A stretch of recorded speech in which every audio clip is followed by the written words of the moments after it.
Hi, I'm Don. And hi, I'm Cindy, and welcome to Pearls of Liberty, November 12th, 2001.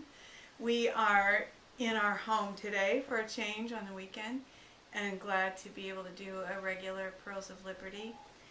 This week, one of the significant news items is what's continuing to go on with Iran, and the kind of frame up to make it look as if they're violating nuclear weapons treaties. And would you like to talk about that a little bit? Yeah, sure. One of the things that's not mentioned in the news, you hear all of this innuendo and war drum beating about how Iran is at it again. They're trying to get these weapons. And what's not mentioned is that these reports that are coming out about how they're close to doing this or close to doing that are coming out of a different director. The director of the International Atomic Energy Administration has changed, the IAEA, and the previous person who had this position, named El Baradei, was never really completely in the globalist camp. He was scientific enough that he would know what real proof was, and he wouldn't go along with something that's obviously fraudulent. Well, the director has changed. I don't remember the director's name, but he's not like that. He's more of a globalist stooge. He'll just go along with things that are outrageous, and as soon as people hear that it's got the stamp of approval by the IAEA, they tend to buy it. So the news is not going to tell you that, but that's what's happening.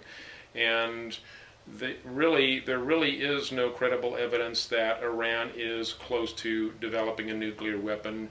They trump up a story that says, oh, just last week we discovered this or we discovered that, and they make it look like a track record. But really, to think about who it would benefit in order for, if they were developing a nuclear weapon. Well, there's been this microscopic scrutiny on Iran for over a decade, and they realize that if they are doing this, they're going to be stomped on with this huge foot of the various global armies, United States, Israel, and they're just not going to go down that path because it's not in their best interest to develop nuclear weapons with knowing that that's going to be the result. So this really is quite a clear case of just somebody wanting to have an excuse to invade. And I hate to say it, but what's happening is that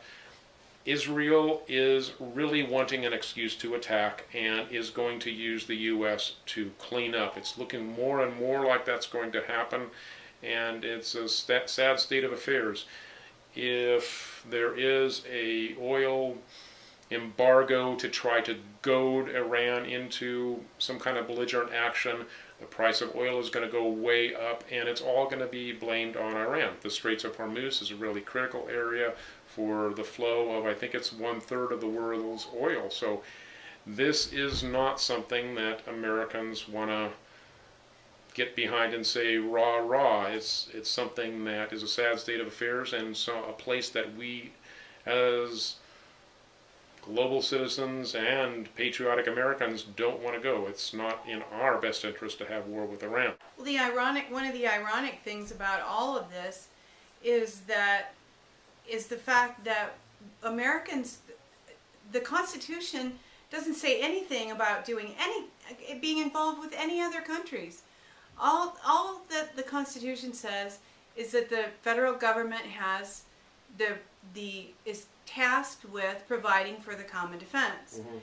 This has nothing to do with our defense. This is not defending us. No. This is going over and interfering in someone else's sovereign country, and we have absolutely no business tampering with other people's nations. Where we got this idea, we've been talking about it, and we kind of arrived at the conclusion that when the shift happened it really kind of happened with World War II, but then it became more cemented with Vietnam, didn't it? Yeah, and you can look back at the founders, you're right, that George Washington warned against exactly this.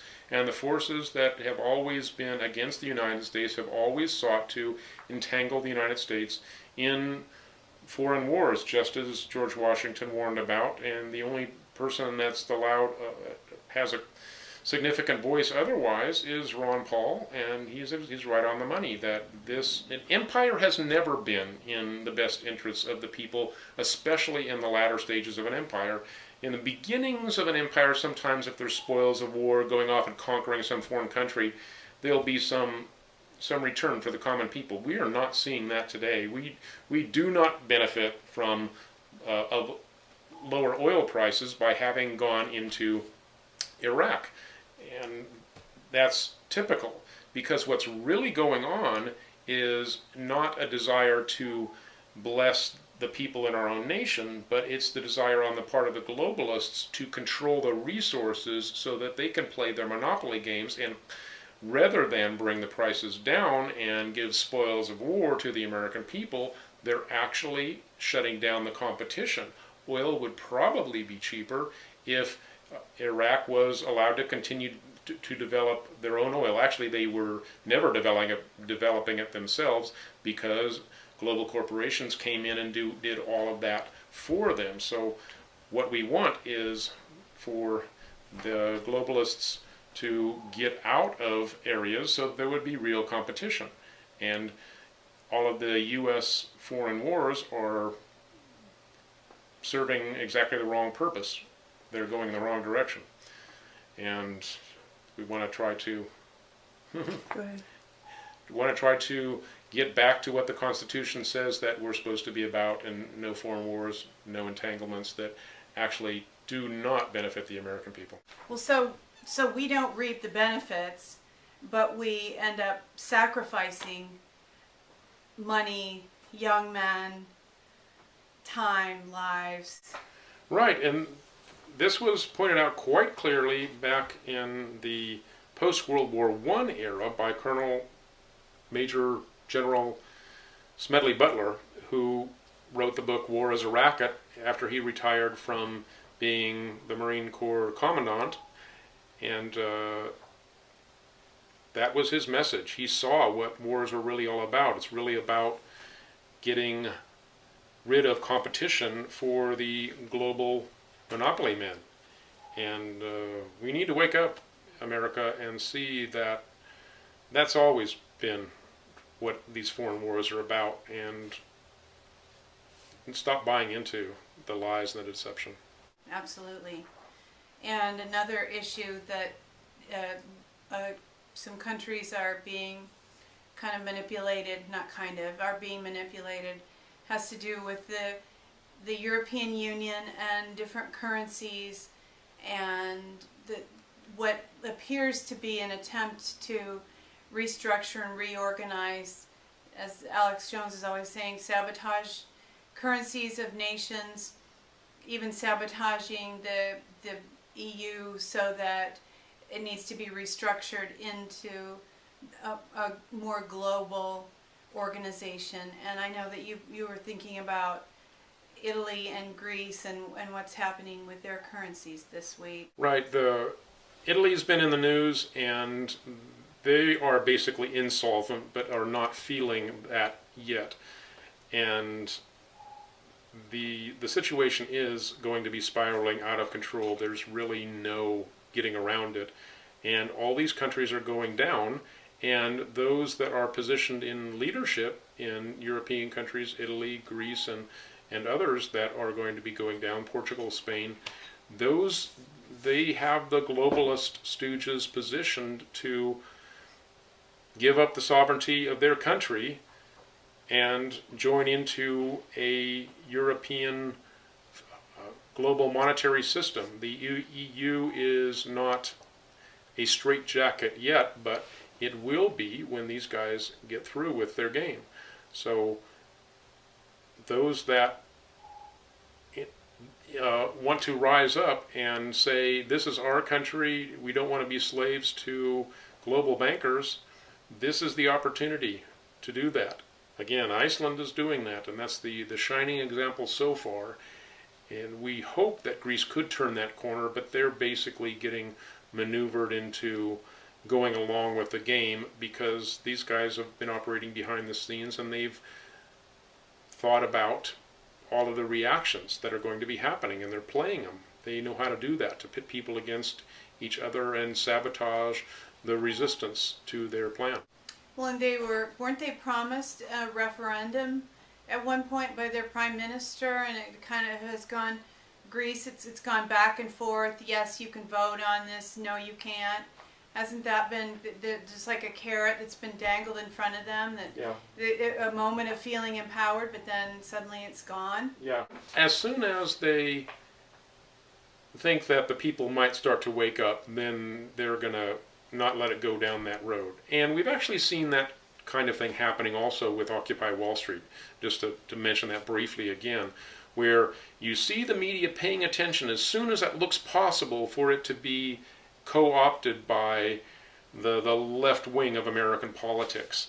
But as soon as it turns into something that can't be controlled, that's real grassroots, then it's not going to get any attention. It's the same thing in Europe. The powers that be control the press, and they're just not going to shine the spotlight on anything that is a threat to the power brokers and the globalist system, whether it's at a local level, a national level, international level. People are going to resist, and we're going to have the moral fortitude to do it because we know it's right, not because we think it's getting media attention or think that it's a part of a popular movement. It can't be for the results in the media because those are so easily controlled.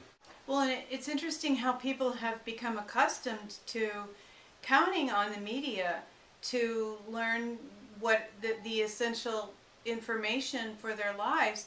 And over many generations, of course, for a long time, the media was fairly objective.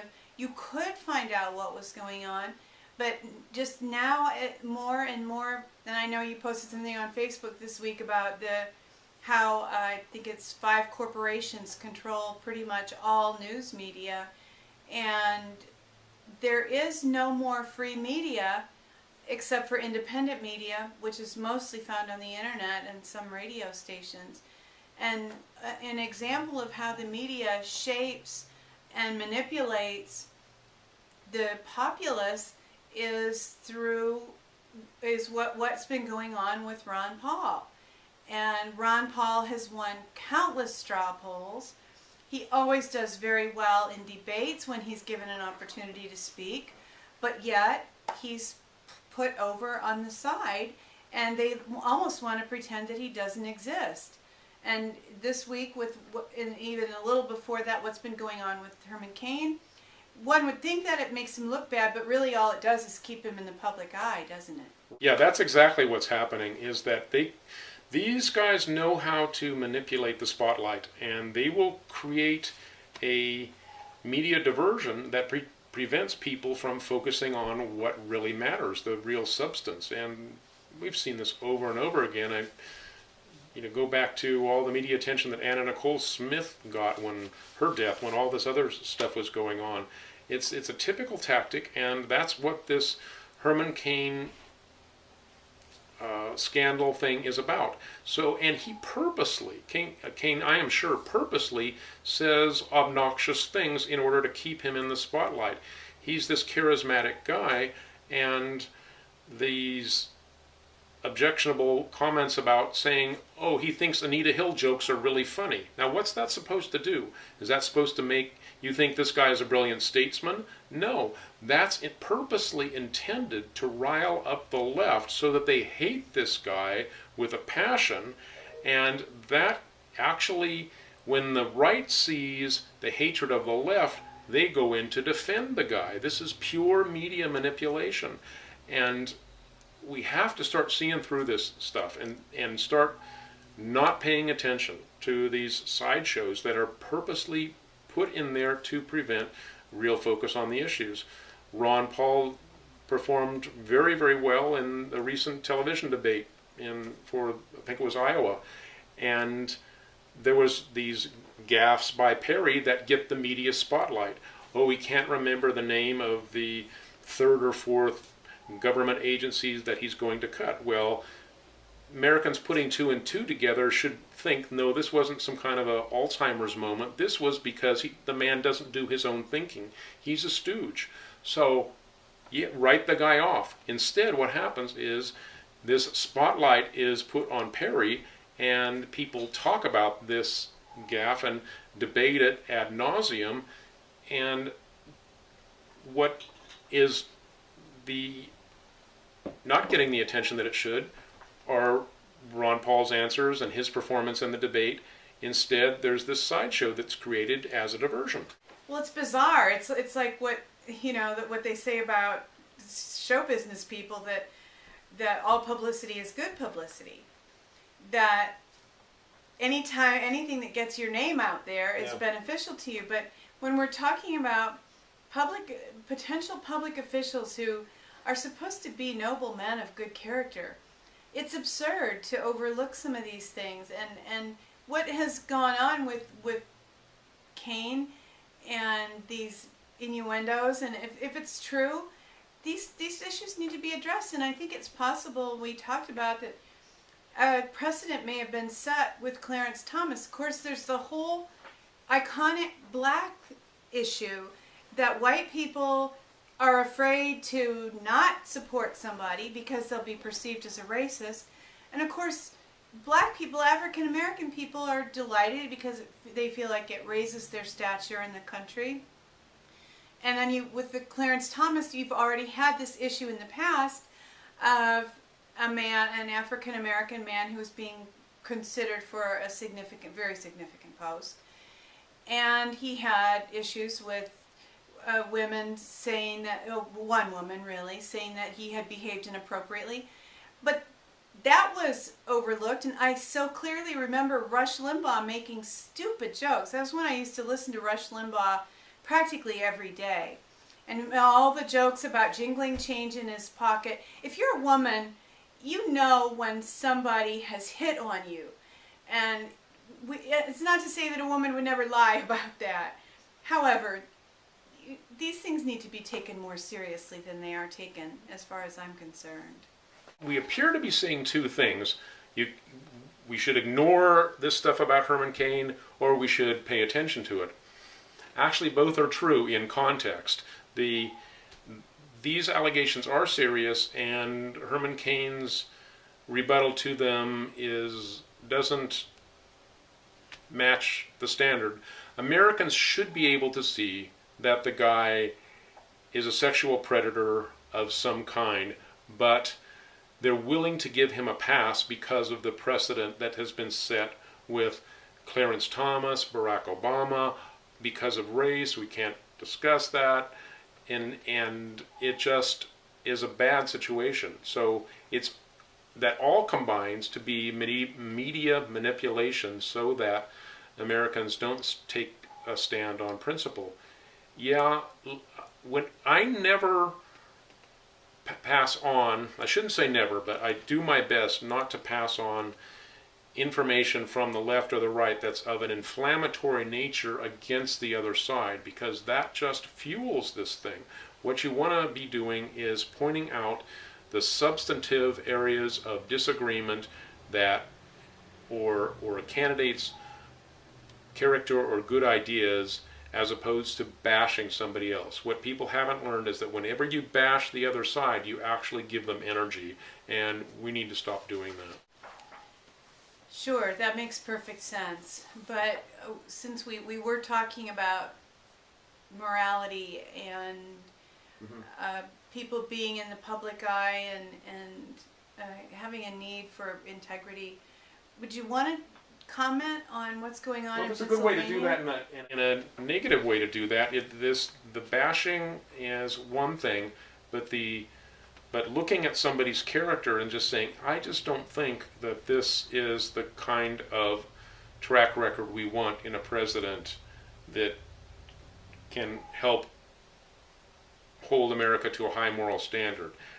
It really is a different way of looking at it, rather than just bashing somebody, even when somebody is begging to be bashed. And that's my point about Herman Cain, is that he's purposely doing these things, like saying, I really think Anita Hill jokes are funny.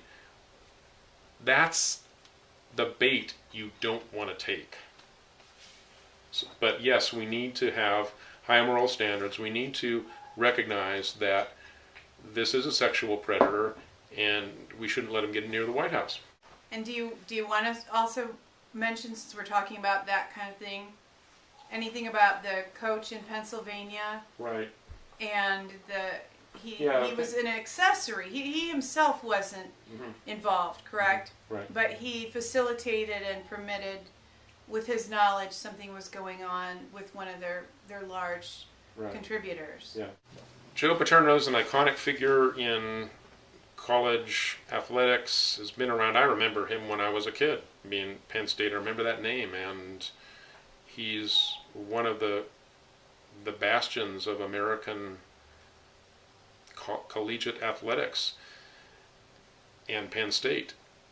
But it's coming crashing down, and in the sense that, and this hasn't played out all legally yet, but what was front page news in America this week was that Joe Paterno was turning a blind eye to pedophilia in terms of that allowed high profile donors to keep the money flowing into the Penn State athletic program, and the man in question, named Sandusky, so far he's getting off scot-free, and Joe Paterno's hunkered down in his house and is afraid to go out and face the public.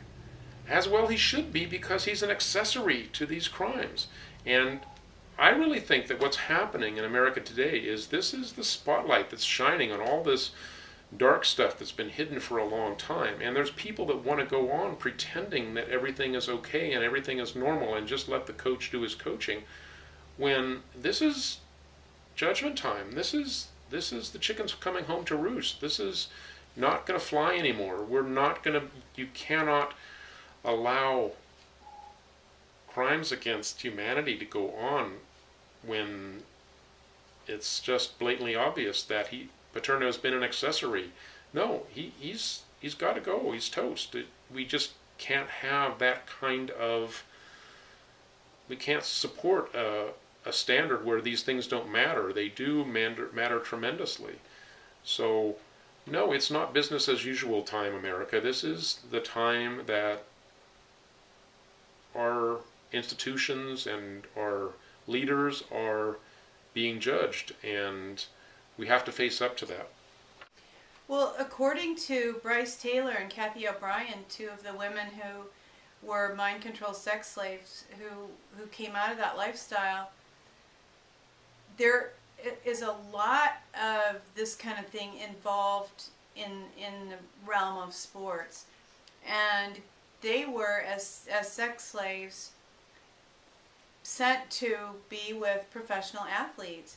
And they also discussed how athletes are, some athletes are really owned by wealthy people. It's as if they were racehorses or something. I mean, we sometimes tend to feel envious of sports figures, or people who are interested in that sort of thing do, because the salaries they make, the attention they get, so on and so forth. But I'm guessing if they're owned, so to speak, by someone, they probably don't even get a whole lot of their salary. And I know that was the case with a lot of people that Kathy O'Brien and Bryce Taylor wrote about.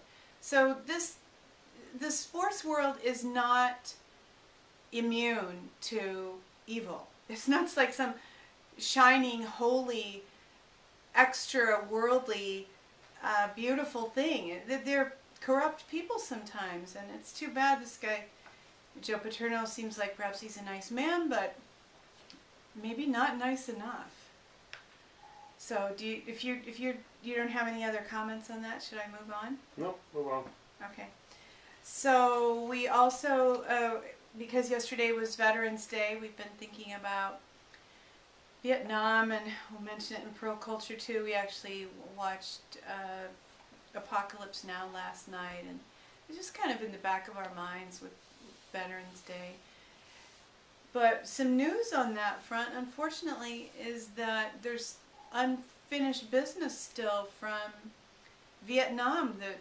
Many of the POWs and MIAs were never actually found or accounted for. That's very sad. Right. There is new evidence that has come to light that over 500 POWs and MIAs were never returned. And I'd seen stuff on the internet and read articles over a year ago now, and I can't remember the exact names and sources, but I did know at that time that there's strong evidence that both John Kerry and John McCain, were in on a cover-up of the true situation with the POWs and the MIAs from Vietnam.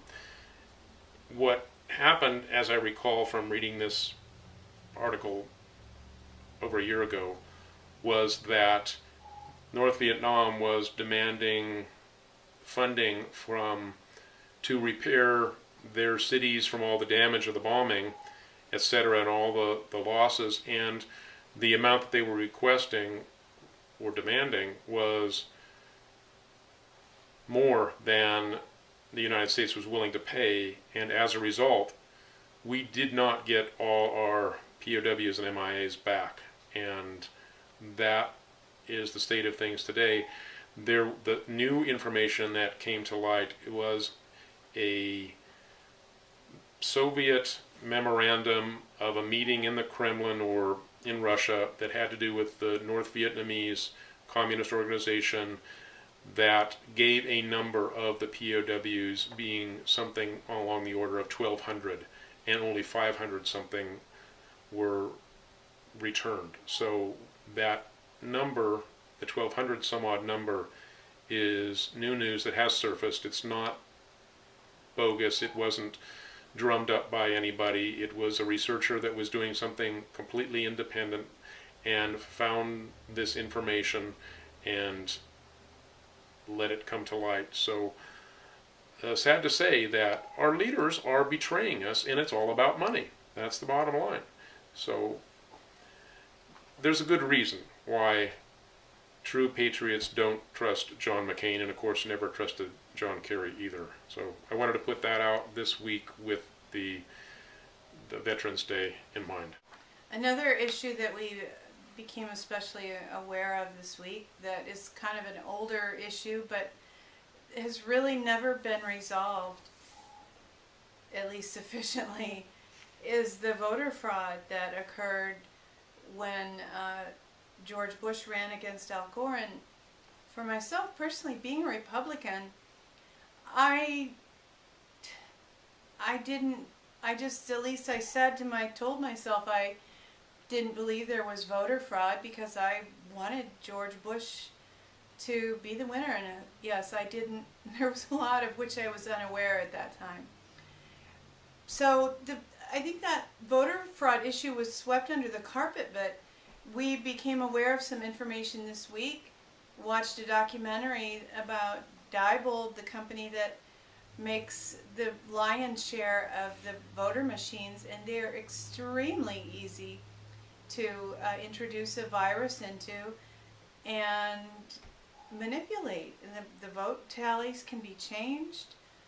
And do you have anything you want to share about that? Yeah, sure. I was aware of this to some extent and knew that there were books out by even people like John Fund of the Wall Street Journal that were exposing the horrible situation with voter fraud, but I didn't know, because I hadn't ever seen anything in depth. Even I knew these documentaries were out there. I hadn't actually watched one. So we watched the one that had to do with the black box voting. I can't remember the name of the documentary, but it really goes into detail. And one of the things that I learned is that it's not just the touch screens that have the problem. It's basically any electronic voting. And so that means the ones that you, like the type of voting machines that we have, it's a scan of the bubble that's colored in, or if it's punched or something like that. There are machines that read those, And they demonstrated that you can feed these sheets in to these readers, and they'll spit out different numbers. And it's just foolish to trust this stuff. These companies like Diebold that have the contracts to do the voting machine are private companies, and there's really no adequate checks to see that there's no tampering with them. Or I would say the only way that this should be done is to have independent computer experts and full open source code and checks against the things that can easily be done to tamper with them. So the checks that the company puts in are purposely insufficient, and they're just relying on the people being too unsavvy technically to be able to deal with the type of things that are easily done, to have viruses in executables on these cards that erase themselves when they're done, that type of thing. It's, with a computer background, it's not hard for me to see how easy this is to do. I just thought that it was more rudimentary, that there weren't programs that were counting the scans, but there really are programs that they have that do that are easily sabotaged. Well, yeah, and suggesting solutions to the problems and fixes to the bugs, you're assuming that people might want those, and of course they don't. They want to be able to manipulate the votes. So growing up in even in elementary school, our teachers would assure us that we would talk about other countries that had voter fraud and phony elections and banana republics and all that. And our teachers guaranteed us pretty much that could never happen here, because this is America and we're the land of the free and the home of the brave and all that. Wrong. It's really sad. We need to take a look at some of these things. And we won't spend any time on these, but Mike Adams this week put together a list of 11 shocking things you now realize to be true. Well, we hope you realize these things to be true. A lot of these are somewhat related to health, so we'll put that in place of our Dr. No, because we weren't able to get together with him this week to include him in our video. However, we're doing the Dr. U videos with Dr. Noah now, so if you go to dru.biz, DOCTOR, letter U.biz, you'll be able to get your week's worth of Dr. Noah pretty easily. But, so the 11 shocking things. Number 1, most of the honey you buy in the grocery store contains no actual honey whatsoever. Number 2, the fluoride that's dripped into municipal water supplies is actually a highly toxic industrial chemical byproduct. Number 3, flu vaccines often contain live flu viruses and actually cause the flu as a way to worsen the flu season and scare more people into buying vaccines. Number 4, Ron Paul is deliberately stripped out of mainstream news reports, which we've already discussed. Number 5, the United States government openly traffics illegal guns into Mexico as a way to cause gun violence in the USA. Number 6, prestigious U.S. hospitals are widely engaged in black market organ trafficking and organ transplants. Don't sign your donor card. Yeah, good advice. Number 7, the child sex slave industry is huge, highly profitable, and found everywhere across America and the world. Number 8, commercial chickens are routinely fed arsenic, and commercial cows are routinely fed chicken poop. Number 9, natural foods and cereals are routinely made with genetically modified ingredients. Number 10, the global banking industry is a criminal racket that steals wealth from working class people and redistributes it to the global wealthy elite. Can you imagine? No. Number 11, not funny, I'm sorry. The U.S. government routinely conspires with pharmaceutical giants to conduct criminal, inhumane medical experiments on innocent people. Routinely. And there's evidence that children taken by CPS are sometimes funneled into these Oh, yeah. these kind of studies. So that's Mike Adams, and every one of those 11 facts is backed up with links, and we will include the link to the main article so that you can enjoy that. Actually, I might as well just put all the links to all the information with that too. So just a little food for thought. What's the point of feeding chickens arsenic? What's that all about? I did not follow the link to that. I have no idea. I do know that women in Gothic novels sometimes took arsenic in very small doses. It cleared the skin, so I don't know if there's some benefit to the meat, if it reduces parasites, or I didn't get a chance to look it up. So in any case, what it means is there's arsenic in chicken. So if you can, try to buy organic, and even be cautious about organic meats. Grass-fed beef, free-range chickens, you're going to get the best quality there.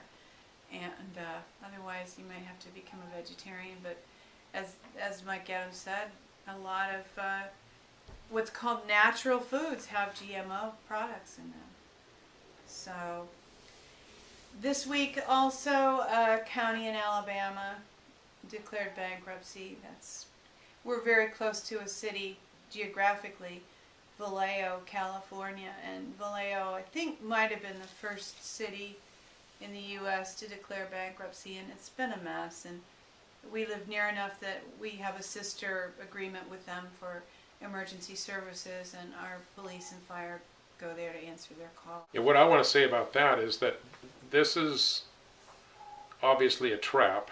The game is that there are private corporations or federal money that will swoop in and do the rescue thing after the bankruptcy, and then the government is no longer of the people. Then your representatives, whatever, if there were any that weren't bought off before, now they're all bought off because the city is a completely private entity. They're not really responsible to the voters because that's been removed through the bankruptcy. So that's the thing to be aware of. That's the game that's being played, and it's being played nationwide as a part of destroying the ownership by the people of our country. So fight that wherever you can. Well, that's true of the whole U.S., isn't it? Isn't the U.S. Didn't the U.S. go into bankruptcy in the 30s, and our government is... But there's layers of this thing. Yeah. So there's when the country went through bankruptcy, back with Lincoln first, then next with FDR, and now again it's happening again. But each time when it happens in the big picture and we're never told about it, then it also happens at the local level too. And at that point, then the people need to be told, have to be told. There's really no getting around it. So yeah, that's just a local representation of something that's already happened in the bigger picture. And it's all about the people losing control to those that manage the money. And I'll put in another little summary of the money system. It's all money is created as debt. Whenever money is loaned, there is never any money that's created to pay the interest on that debt that's created through the loaning of the money, which is created out of nothing. So it's a completely scam system that's intended by design to have the rug pulled out from under whenever the bankers are ready, whenever they're ready to spring their trap. And those days are upon us now. And what we have to do is we have to transition to something else. And we need to be wise about what we transition to, because the bankers, the Ponzi scheme runners, have been expecting that we're going to revolt when we understand what's going on. We need to think that it's about more than just Glass-Steagall, for instance. It's about the money system as a whole, and we need to be able to realize that the people need to own their money. We can't have private ownership of money. That's just absurd. So we'll leave it up there for now. Okay. But the Constitution does provide for the Congress to create money. So there Yes. is no need for the Fed or any private Yes. central bank. Yeah, the Fed could be nationalized. Yeah. May it be, Lord, in Jesus' name. And, then it would be interest-free. Yeah. Yeah. Yeah. Grant it, Lord. Help us, deliver us, set us free from the bankers. And there's so much in the Bible about usury too, and don't take pledges from people, and there's a lot in the Old Testament about how to behave with integrity toward people who are borrowing money from you. And there's not supposed to be interest charges. Right. The whole thing about money being a specific weight of silver in which is what the dollar is actually a specific amount of silver. That's biblically talked about in terms of weights and measures. And the system that we're living in now is when the weights and measures have been tampered with, and they are no longer equitable and even. This whole money system is a violation of that biblical principle of honest weights and measures. Wow. Did you want to say anything more about Ron Paul's campaign, or did we kind of cover that before? Oh, I know what I did want to talk about. What I did want to talk about was the results of the debate poll.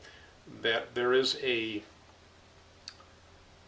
website that is kind of not just one website, but it's a way of tapping into local interest worldwide. So if you go to Topics, Topix, that has a local interface for your community, but then they also cover things on a national. If you can scale in and scale out based on, and it pulls in news stories from other sources and lets you see them either locally or nationally. So after the debate this week, there was a poll on Topics about who the people thought was the winner of the debate. And people respond from across the country and vote in this poll. Now, Ron Paul supporters are known for being more internet savvy than most other candidate supporters, and I don't think that fact in and of itself is sufficient enough to say that to color the whole country the Ron Paul color, which happened to be green in this particular coding of this poll. You look at the map of the United States and the results from this poll that come in city by city, county by county, and Ron Paul wins by an overwhelming margin. Something like that can't be coordinated by all the Ron Paul supporters being told you got to go here and vote from this poll. No, this is way too big for that. There really is a real significant grassroots appeal to the Ron Paul candidacy, and I think it came out really, really well in this Topics poll when you see that graphic map of the United States. And I drilled down into my local area, and I saw that in the city that I'm from, and it classifies me as Vallejo, there was about 8 other people that were Ron Paul supporters, and that's a small number in terms of the city, but when you scale that nationwide and you realize that there is no other comparable show of support across the whole nation for any other candidate, that just really speaks volumes of the grassroots appeal of Ron Paul's candidacy, and really makes you realize that the attempts of the media to say he can't win is just completely bogus. It's just a psyop designed to keep you in the camp of voting for whoever the mainstream media says your choices are. Ron Paul's the real deal. He's the real choice, and I think that's coming out when you look at the real grassroots polling. We did watch some movies this week, so we have some Pirl Culture entries. In fact, we have a few because we combined a couple weeks because we've skipped Pirl Culture a couple of times. Last weekend we watched a very unusual movie called Lunopolis. I think we gave it 3 stars. It's very independent. It starts out very well. It's a little, by the time it reaches the end, it's kind of splintered. It doesn't really, it doesn't deliver in the end. But it was an interesting film about people living on the moon, and there was a religion that's very thinly veiled, Scientology. I didn't know there were people on the moon that studied Scientology. Well, now you do. It definitely was not a documentary. Did you enjoy it? I wasn't paying full attention with that. It was kind of interesting. Yeah, that's the best probably that can be said for it. You have to respect somebody who does an independent film and just probably from scratch. I didn't look up any details, but they did a great job of having interviews with people who were supposedly experts. That was actually pretty. A lot of those were quite convincing, so they did a good job with that.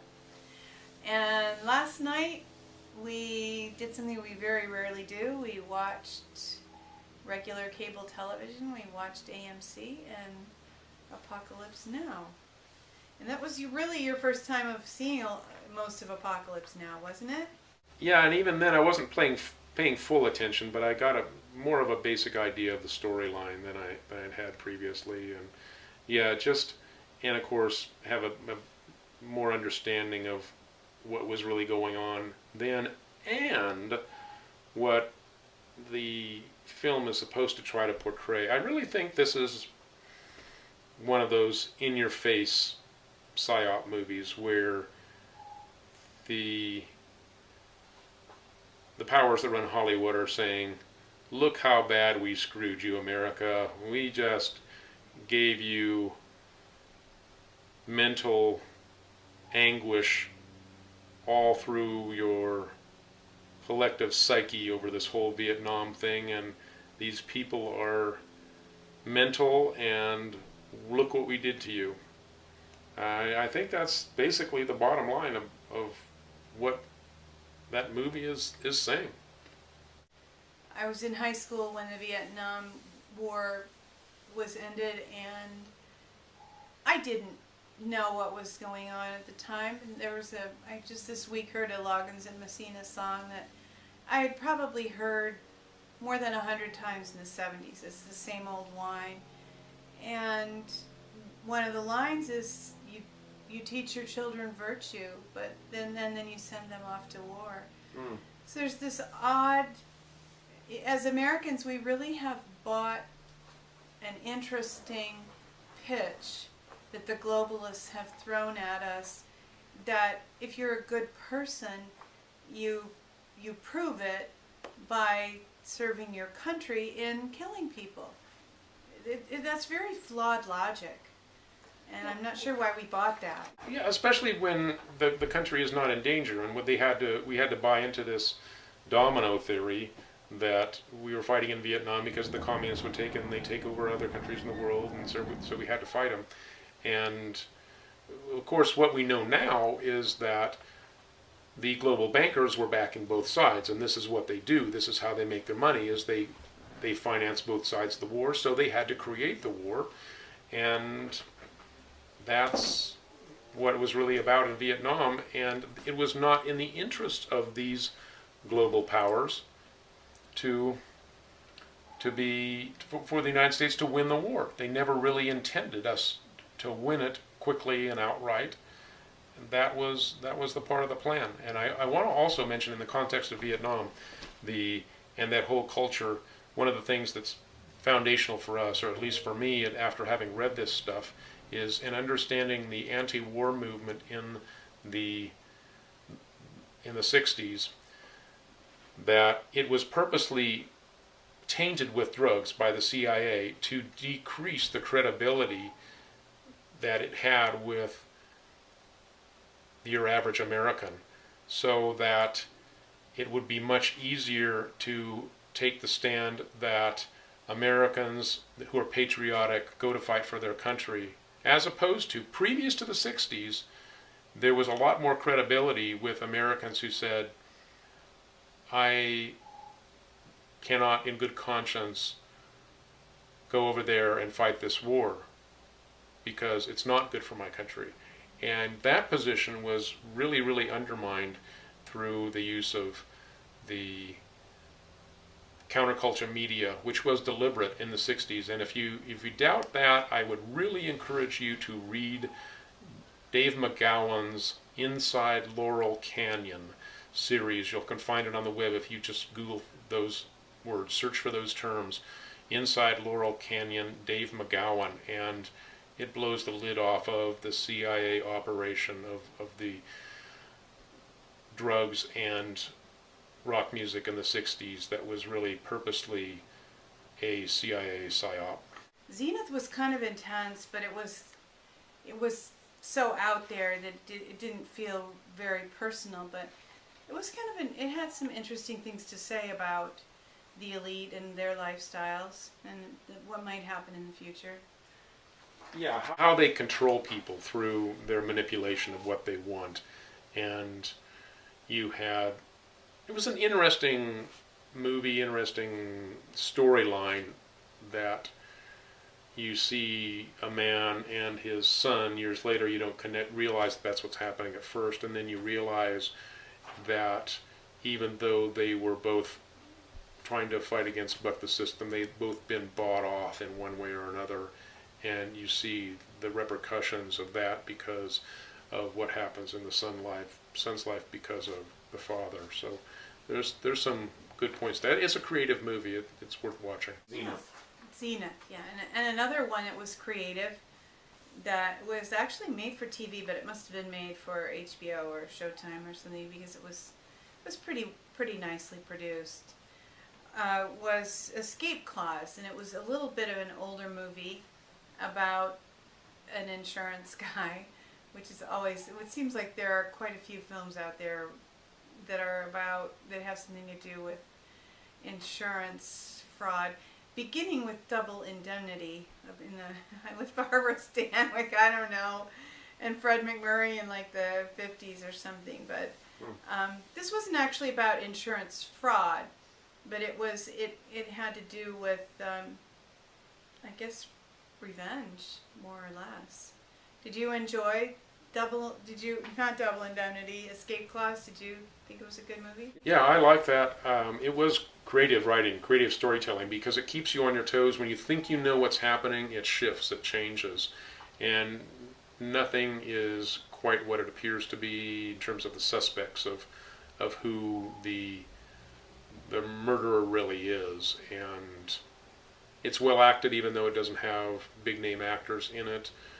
So it's worth watching. It's not so much a window into the insurance industry as it is a window into the depth of depravity and how people are capable of doing some pretty underhanded scheming if their heart is twisted by a desire for retribution. And we also watched Mill on the Floss, which you told me was, didn't you say that was the first novel that was ever made into a motion picture? Yeah. And this was of course a more modern something along production. those lines. It was I think in the early 1900s. It must have been one of the first movies ever made. It's a famous novel, and it's kind of a Jane Austen style novel. So this, obviously we didn't watch the movie that old. This was a remake of that story, and this is an epic novel that's probably like 1,000 pages or something, at least hundreds and hundreds of pages, and it's condensed down into a couple hours, so it makes it difficult. And unlike Jane Austen movies, the ending wasn't really happy, and it's in an earlier time, and it's one of those movies that makes you realize, you know what, maybe it's not so bad to be alive now, because you see a lot of these same struggles of the human condition, and debt and money and health and turmoil and difficulties in relationships and marriages and wars between families and all this stuff. Except that now, in theory, we have technology that would, if it were freely available, could help us overcome some of those issues. So we'll see. Maybe we're kind of hoping that the metaphysical people are right, that there's going to be an ascendancy, or more likely, what's more on a track with what we believe, that the millennium will begin. And I think in the Bible, there's always, thinking about Bible stories, there's always this tendency to romanticize or think that it was somehow magical. But Jesus was a real man, born to a real woman, and people who met him didn't automatically recognize him. He didn't walk around with a halo on his head. So I think that we need to be cautious as we move through these times, that if we have preconditioned ideas about what's supposed to happen, we might miss what really is happening.